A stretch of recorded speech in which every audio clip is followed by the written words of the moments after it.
sommes toujours en immersion dans le monde de l'expertise comptable à l'occasion de ce 5e congrès des experts comptables de l'UEMOA, des entretiens qui vous sont proposés. Et pour cet autre entretien, nous recevons pour vous M. Yao Didotor, il nous vient du Togo, expert comptable, passe-président de l'Ordre national des experts comptables et des comptables agréés du Togo, également passe-président du Conseil permanent de la profession comptable de l'UEMOA, vice-président de la Commission régionale de formation des experts comptables et financiers, président de la Commission de normalisation pour la profession comptable à l'OADA, également vice-président de la Fédération internationale des experts comptables francophones, en abrégé FIDEF.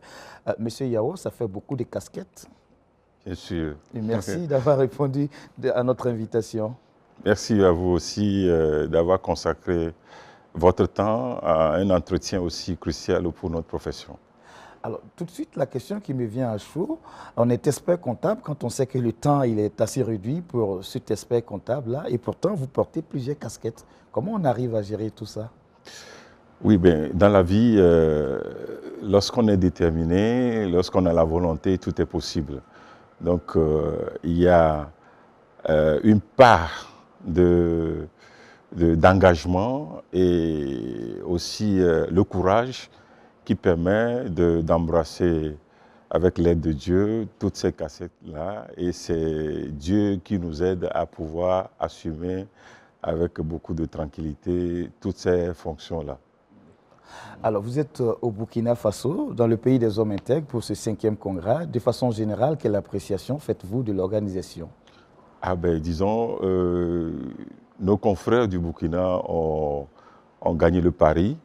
Je me souviens, j'étais le président du Conseil permanent de la profession comptable lorsque nous avons désigné le Burkina pour organiser ce congrès régional qui devait avoir lieu l'année dernière, mais compte tenu de certains événements que vous connaissez très bien, ils n'ont pas pu organiser le congrès.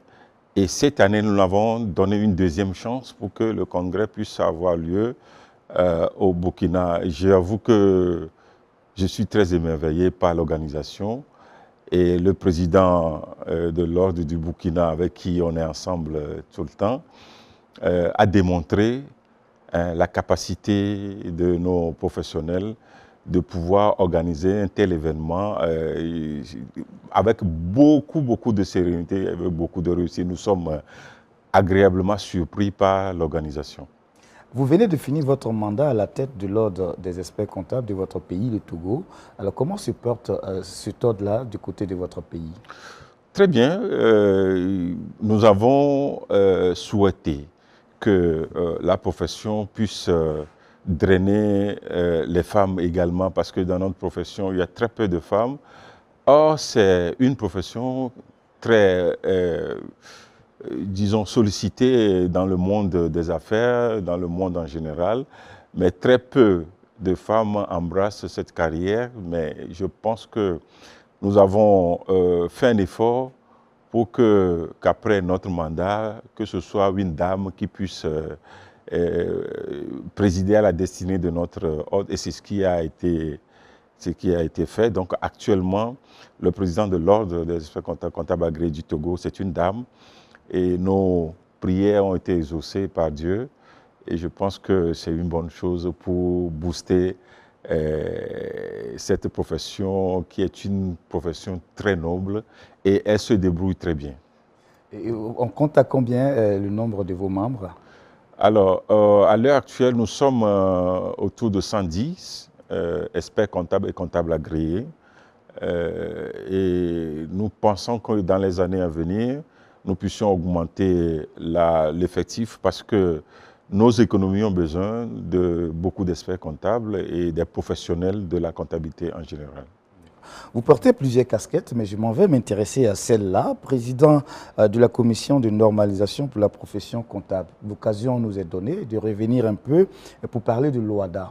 Je veux dire, on entend parler toujours de l'OADA. À quoi répond cette organisation, ce mode de fonctionnement? Alors, l'OADA, d'abord, c'est l'Organisation pour l'harmonisation en Afrique du droit des affaires.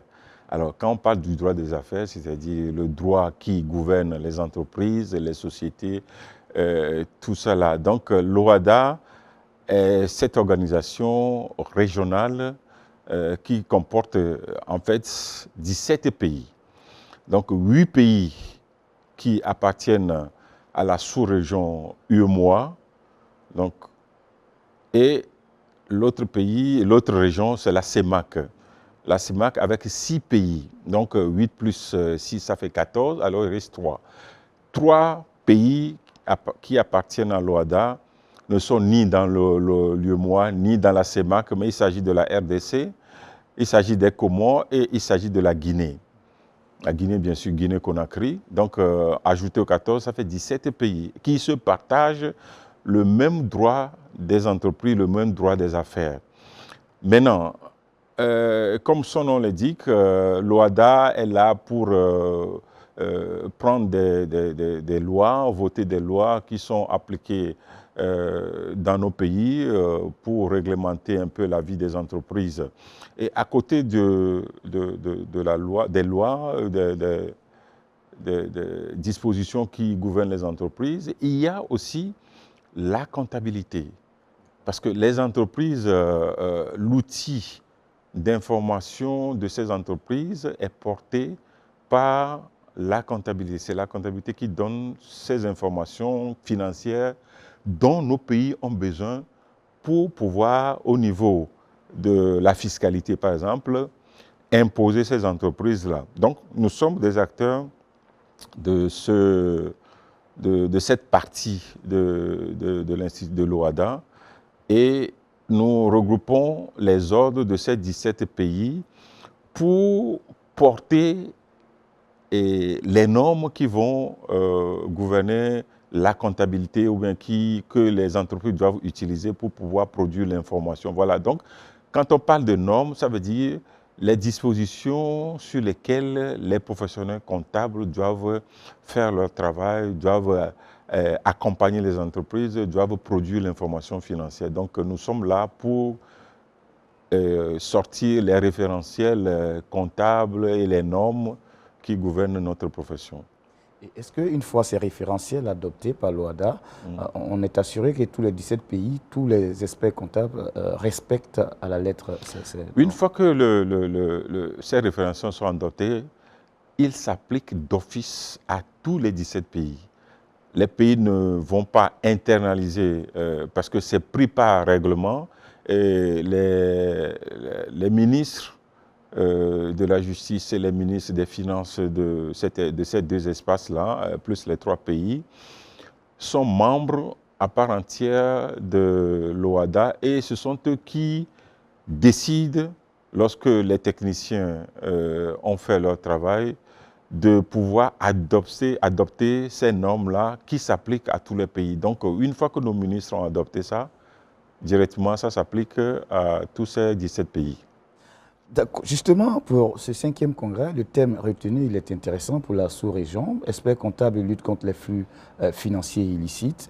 Dans une organisation comme l'OHADA, quelle est la pertinence et pourquoi, quel rôle pourrait jouer l'OHADA dans cette lutte justement contre ces flux financiers? Mais le thème de ce congrès est, disons, très d'actualité parce que c'est un fléau qui gangrène tous les pays du monde. Ce n'est pas seulement l'Afrique ou bien les pays de l'OHADA, mais c'est un fléau qui gangrène nos économies, qui font perdre beaucoup de ressources à nos États. Vous n'êtes pas sans savoir que c'est sur les recettes fiscales, douanières, tout, que nos États arrivent à investir, à pouvoir donner des infrastructures sociales, éducatives, santé, tout ça là, à nos populations.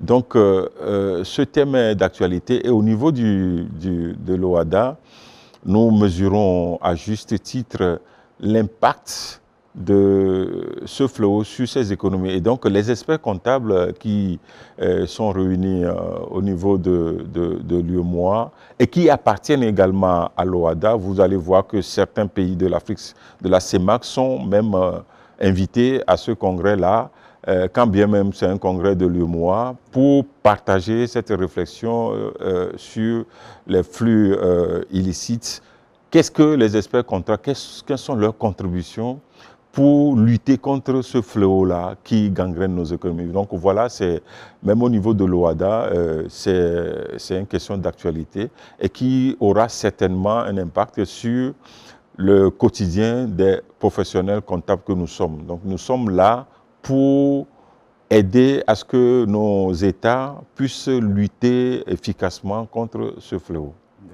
Dans les entretiens précédents avec vos prédécesseurs, il ressort aussi que la difficulté réside notamment dans les flux qui sont parfois qualifiés d'informels.